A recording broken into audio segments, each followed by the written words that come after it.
ಸಮರವಿರುವುದು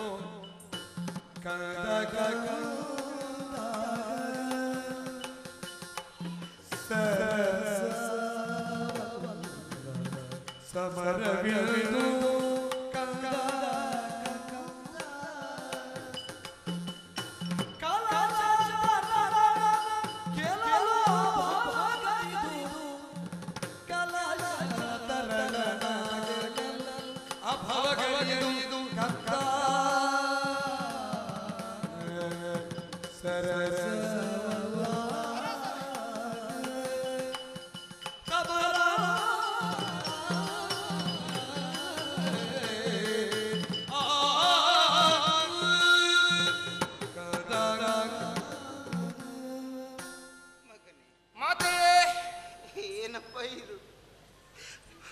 ಮಕ್ಕಳೊಂದಿಗೆ ಸರಸದ ಆಟವನ್ನು ಆಡಿದಂತೆ ಎಂಬುದಾಗಿ ಭಾವಿಸಿಕೊಂಡೆಯ ಯುದ್ಧರಂಗ ಅಂದ್ರೆ ನನ್ನಂತಹ ಹೊಂತಕಾರಿ ಯುವಕರ ಜೊತೆ ಆಟ ಆಡಿದ ಹಾಗೆ ಆಡ್ತೇನಮ್ಮ.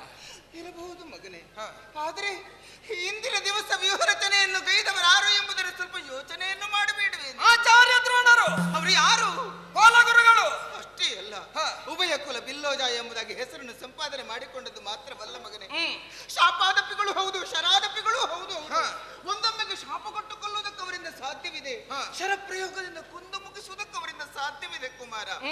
ಅಂತವರನ್ನು ಎದುರು ಹಾಕಿ ಬದುಕಿಕೊಳ್ಳುತ್ತೇನೆ ಎಂಬುದಾಗಿ ಕನಸನ್ನು ಹೊತ್ತು ನಿಂತುಕೊಂಡಿರುವೆ ಎಲ್ಲ ಮಗನೇ. ಪರಾಕ್ರಮ ಎನ್ನುವುದು ಪ್ರತಿಯೊಬ್ಬರಲ್ಲಿಯೂ ಇರ್ತದೆ, ಒಂದು ಗ್ರಾಮಕ್ಕೂ ಒಂದು ಸೀಮೆಗೆ ಮೀಸಲಾದದ್ದಲ್ಲ. ಇರಬಹುದು ಮಗನೇ, ನನ್ನಲ್ಲಿ ಪರಾಕ್ರಮ ಉಂಟು ಎನ್ನುವುದನ್ನು ತೋರಿಸಿಕೊಡುವುದಕ್ಕೆ ಮುಂದಾದ್ರೆ ತಪ್ಪೇನು ತಾಯಿ? ಆದರೆ ನಿನ್ನ ಪರಾಕ್ರಮ ಅವರೊಂದಿಗೆ ಹೋಗಿ ಗೆಲುವನ್ನು ತಂದೊಡ್ಡಿಯಿತು ಎಂಬುದಾಗಿ ಯೋಚಿಸಿಕೊಂಡಿದ್ರೆ ರಾತ್ರಿ ಕಂಡ ಬಾವಿಗೆ ಹಗಲು ಹೋಗಿ ಬೀಳುವ ಹೆಡ್ಡನಂತೆ ನೀನಾಗುತ್ತೀಯ. ಅವರ ಕುಟಿಲತನಕ್ಕೆ ಸರಿಯಾದಂತಹ ಮತ್ತನ್ನರಿದ್ದೇನೆ. ಇಲ್ಲ ಮಗನೇ, ಬೀಸುತ್ತಿರುವಂತಹ ಬಿರುಗಾಳಿಗೆ ತರಗಲಿಯೊಂದು ಹಾರಿ ಹೋಗಿ ಮುಳ್ಳಿನ ಮೇಲೆ ಬಿತ್ತು ಅಂತ ತಿಳಿದುಕೋ, ಆವಾಗ ಹರಿದು ಹೋಗುವುದು ಎಲೆಯೇ ಮಗನೇ.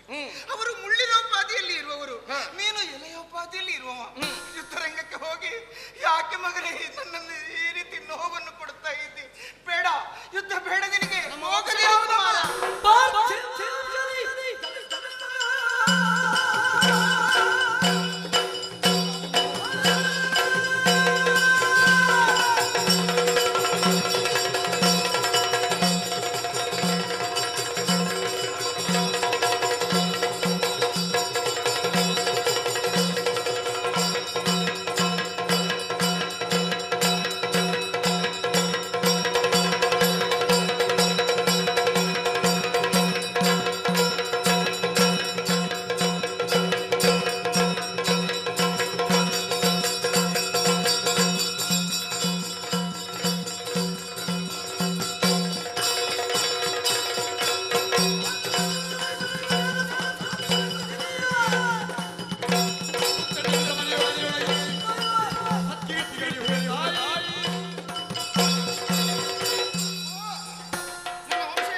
ಚಂದ್ರವಂಶ. ಅಖಂಡವಾದಂತಹ ಭೂಮಂಡಲದಲ್ಲಿ ಪವಿತ್ರವಾದ ಚಂದ್ರವಂಶದಲ್ಲಿ ಆವಿರ್ಭವಿಸಿದ ನಾನು ಒಂದು ವಂಶದಲ್ಲಿ ಹುಟ್ಟಿದರೆ ಸಾಲದು, ಆ ವಂಶದ ಕೀರ್ತಿ ಘನತೆಯನ್ನು ಉಳಿಸಿ ಬೆಳೆಸಬೇಕಾದ್ದು ವಂಶೋದ್ಭವನ ಕರ್ತವ್ಯವಾಗಿರ್ತದೆ.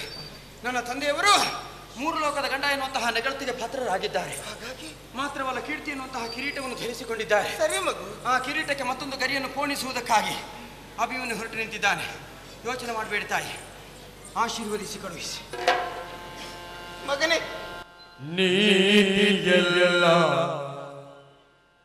ಪೋಪೋದಿರುವುದು ಕಂದ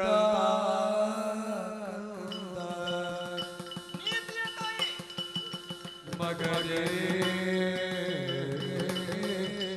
ನೀತಿಯಲ್ಲ ಪೋಪೋದಿರುವುದು ಕಂದ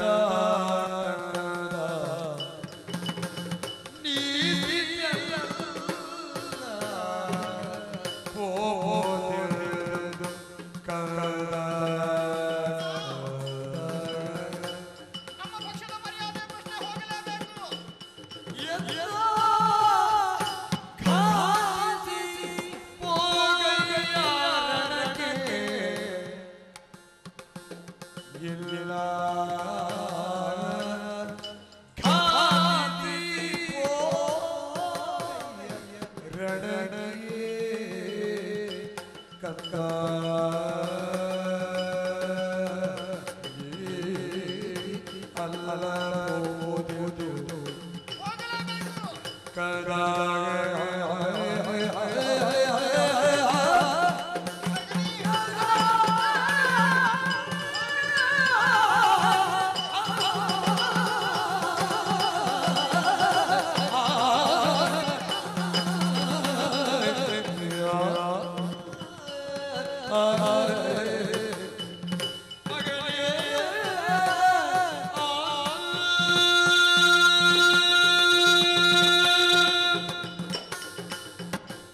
ನನ್ನ ಕರುಳ ಬಳ್ಳಿಗೆ ಕೊಳ್ಳಿ ಇಡುವಂತ ಕೆಲಸವನ್ನು ಮಾಡಬೇಡ ನೀನು. ಯಾವತ್ತೂ ಮಾಡುವ ನೀನು ನನ್ನ ಮಗ ಅಲ್ಲ.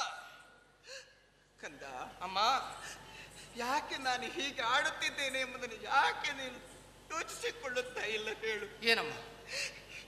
ತಾಯಿ ತಂದೆಯರು ಬಯಸುವುದು ಏನನ್ನು ಗೊತ್ತೇ ಕುಮಾರ? ಹ. ಸಾವ ಹೊತ್ತಿನಲ್ಲಿ ಬಾಯಿಗೆ ನೀರು ಬಿಡುವುದಕ್ಕೆ ಮಕ್ಕಳು ಎದೆ ಹತ್ತರಕ್ಕೆ ಬೆಳೆದು ನಿಂತು ಬಳಿಯಲ್ಲಿ ಉಳಿಯಬೇಕು ಎಂಬುದಾಗಿ. ಹೌದಮ್ಮ. ಅಂತಹ ನನ್ನ ಕಂದಮ್ಮ ಸಾವಿಗಾಗಿ ಹೊರಟು ನಿಂತಿದ್ದಾನೆ ಅಂತಿದ್ರೆ ಯಾವ ತಾಯಿ ತಾನೇ ಸಮಾಧಾನ ಪಟ್ಟುಕೊಂಡಾಳೆ ಹೇಳು ಕುಮಾರ? ಯಾಕಮ್ಮ ಹೀಗೆ ಆಡ್ತಾ ಇದ್ದಿ? ಅಲ್ಲದೆ ಇದ್ರೆ ನಾನೆಷ್ಟು ಮಕ್ಕಳಿದ್ದಾರೆ ನನಗೆ ಇರುವ ನೀನೊಬ್ಬ. ಹೌದು. ಆದರೆ ನಿನ್ನನ್ನು ನಾನು ಮೊನ್ನೆಯ ದಿವಸದವರೆಗೂ ಎಷ್ಟು ಸಂತೋಷ ಪಟ್ಟುಕೊಂಡು ಕಾಣುತ್ತಾ ಇದ್ದೆ. ಇದಕ್ಕಿಂತ ಮೊದಲು ನಾನು ಯುದ್ಧಕ್ಕೆ ಹೋಗುವಂತಹ ಸಂದರ್ಭದಲ್ಲಿ ನಗು ನಗುತ್ತಾ ನೀನು ಕಳುಹಿಸಿಕೊಟ್ಟವಳು. ಮೊನ್ನೆ ಆಚಾರ್ಯ ಭೀಷ್ಮರಲ್ಲಿ ನೀನು ತುಡುಕಾಡುತ್ತಿರುವಂತಹ ಹೊತ್ತಿಗೆ ಹಾಪು ಬಲ ಭಾರತ ರತ್ನ ಅಂತ ನಿನ್ನನ್ನು ಹಾಡಿ ಕೊಂಡಾಡಿದ್ರು. ಅವರು ನೀಡಿದಂತಹ ಪ್ರಶಸ್ತಿಯ ಗೌರವವನ್ನು ಉಳಿಸಬೇಕಾ ಬೇಡವಾ? ಆವಾಗ ಸಂತೋಷ ಅನುಭವಿಸಿದವಳು ಯಾರು ಗೊತ್ತೇ? ಈ ನಿನ್ನ ಹೆತ್ತ ತಾಯಿ ಮಗನೇ. ವಿಚಾರವನ್ನು ತಿಳಿದಾಕ್ಷಣ ಅಂತಃಪುರದಲ್ಲಿ ಇದ್ದಂತಹ ನೀನು ಸಂತೋಷಗೊಂಡವಳು. ಯಾಕೆ ಹೇಳು? ನಿನ್ನ ಅಜ್ಜಿ ಕುಂತಿದೇವಿ ಅವರು, ನನ್ನ ಅತ್ತೆಯವರು ನನ್ನನ್ನು ಮಗಳೇ ಸುಭದ್ರಾ ಅಂತ ಅಪ್ಪಿ ಮುದ್ದಾಡಿದ್ರು. ಈ ಪ್ರಪಂಚದಲ್ಲಿ ಯಾವ ಅತ್ತೆ ಸೊಸೆಯರು ಇಷ್ಟು ಪ್ರೀತಿಯಲ್ಲಿ ಇರ್ತಾರೆ ಹೇಳು ಕುಮಾರ? ಆದ್ರೆ ನನ್ನ ಅತ್ತೆಯವರು ನನ್ನಲ್ಲಿ ಅಂತಹ ಪ್ರೀತಿಯನ್ನು ಮಮತೆಯನ್ನು ತೋರಿಸುತ್ತಿದ್ರೆ ನಿನ್ನಂತಹ ವೀರ ಪುತ್ರರತ್ನನನ್ನು ನಾನು ಪಡೆದಿದ್ದೇನೆ ನೋಡು. ಅದಕ್ಕಾಗಿ ಕುಮಾರ ವೀರನಾಗಿ ಬದುಕುತ್ತೇನೆ, ವೀರಾವೇಶದಿಂದ ಹೋರಾಡ್ತೇನೆ. ಹೋಗ್ಲೇಬೇಕೆ? ಎದೆಯಲ್ಲಿದೆ ಧೈರ್ಯ, ಹೋಗ್ಲೇಬೇಕೆ? ಭುಜದಲ್ಲಿದೆ ಶೌರ್ಯ, ಇದೆ ಆತ್ಮವಿಶ್ವಾಸ, ಗೆಲ್ತೇನೆ ಎನ್ನುವಂತಹದ್ದು. ನೀನು ಯುದ್ಧರಂಗಕ್ಕೆ ಹೋದ್ರೆ ಏನಾದೀತು ಎಂಬುದನ್ನು ಚೆನ್ನಾಗಿ ಬಲ್ಲವಳು ಈ ನಿನ್ನ ಹೆತ್ತ ತಾಯಿ ಮಗ. ಒಂದೊಮ್ಮೆಗೆ ನನ್ನ ಎಣಿಕೆಯಂತೆ ಎಲ್ಲಾದ್ರೂ ಆಗಿ ಹೋಯಿತು ಅಂತ ಆದ್ರೆ ನಿನ್ನ ತಂದೆ ನನ್ನ ಬಳಿಗೆ ಬಂದು ಸುಭದ್ರಾ ಮಗನನ್ನು ಎಲ್ಲಿಗೆ ಕಳುಹಿಸಿ ಬಿಟ್ಟೆ ನೀನು, ಏನು ಮಾಡಿಬಿಟ್ಟೆ ಸುಭದ್ರಾ ಅಂತ ಕೇಳಿದ್ರೆ ಅವರಲ್ಲಿ ಧೈರ್ಯ ಕೊಡೋದಕ್ಕೆ ನನ್ನಲ್ಲಿ ಎಲ್ಲಿ ಮಾತುಗಳು ಉಳಿದಿವೆ ಹೇಳು ಮಗನೇ? ಅಮ್ಮ, ಯಾವ ಸಂದರ್ಭದಲ್ಲಿಯೂ ಮನಸ್ಸಿನ ಸ್ಥಿಮಿತವನ್ನು ಕಳೆಕೊಳ್ಳುವವರು ನನ್ನ ತಂದೆಯವರು ಅಲ್ಲ. ಒಂದು ವೇಳೆ ನಾನು ಯುದ್ಧಕ್ಕೆ ಹೋಗಿದ್ದೇನೆ ಎನ್ನುವಂತಹ ವರ್ತಮಾನ ಅವರಿಗೆ ತಿಳಿದ್ರೆ ಸಾಕು, ಆಹಾ ಎಂತಹ ಮಗನನ್ನು ನಾನು ಪಡೆದಿದ್ದೇನೆ. ನಾನು ಇಲ್ಲದೆ ಇದ್ರೂ ಕೂಡ ಆ ಚಕ್ರವ್ಯೂಹವನ್ನು ಭೇದಿಸುವುದಕ್ಕೆ ಮಗ ಹೊರಟು ನಿಂತಿದ್ದಾನಲ್ಲ, ನಾನು ಮಾಡುವಂತಹ ಕಾರ್ಯವನ್ನು ಮಗ ಮಾಡ್ತಾ ಇದ್ದಾನಲ್ಲ ಅಂತಹ ಸಂತೋಷ ತಂದೆಯವರಿಗೆ ಆದೀತು. ತಾಯಿ ನಿನ್ನ ದೊಡ್ಡಮ್ಮ ನನ್ನ ದ್ರೌಪದಿ ದೇವಿ ಅವಳು ಬಂದು ಕೇಳಿಯಾಳು ನನ್ನಲ್ಲಿ, ಸುಭದ್ರ ಏನ್ ಮಾಡಿದೆ ನೀನು? ಅಭಿಮನ್ಯುನ ಎಲ್ಲಿಗೆ ಕಳುಹಿಸಿ ಏನು ಮಾಡಿಬಿಟ್ಟೆ ನೀನು? ಹೀಗೆ ಹೇಳಿದ್ರೆ ಆವಾಗ ನನ್ನ ನಾಲಿಗೆಗೆ ಬಲವಿಲ್ಲದಾದೀತು ಮಗ. ಅಮ್ಮ, ಒಂದು ವೇಳೆ ಜಯವನ್ನು ಸಂಪಾದಿಸಿ ಬಂದ್ರೆ ಅವರೆಷ್ಟು ಸಂತೋಷಗೊಳ್ತಾರೆ ಗೊತ್ತೇ? ಯಾಕಂದ್ರೆ ಭಾರತ ಯುದ್ಧ ಆಗಬೇಕೆನ್ನುವಂತಹ ಸಂಕಲ್ಪವೇ ಅವರದ್ದು.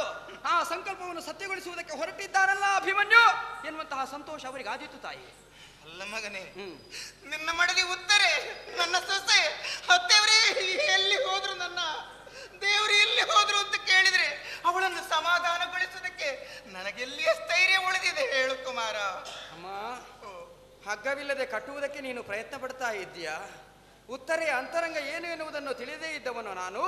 ನಿನ್ನ ಬಳಿಗೆ ಬರುವುದಕ್ಕಿಂತ ಮೊದಲಾಗಿ ಮಡದಿಯಾದಂತಹ ಉತ್ತರೆಯ ಬಳಿಗೆ ಹೋಗಿ ನಾನು ಯುದ್ಧಕ್ಕಾಗಿ ಹೊರಟಿದ್ದೇನೆ, ತುಂಬು ಗರ್ಭಿಣಿಯಾದಂತಹ ನೀನು ಮಂಗಳಾರತಿಯನ್ನು ಬೆಳಗ್ಗೆ ಕಳುಹಿಸಿಕೊಡಬೇಕು ಎನ್ನುವ ಹಾಗೆ ಕೇಳಿಕೊಂಡಾಗ ಆರತಿಯನ್ನು ಬೆಳಗಿ ನನ್ನನ್ನು ಕಳುಹಿಸಿಕೊಟ್ಟಿದ್ದಾಳೆ.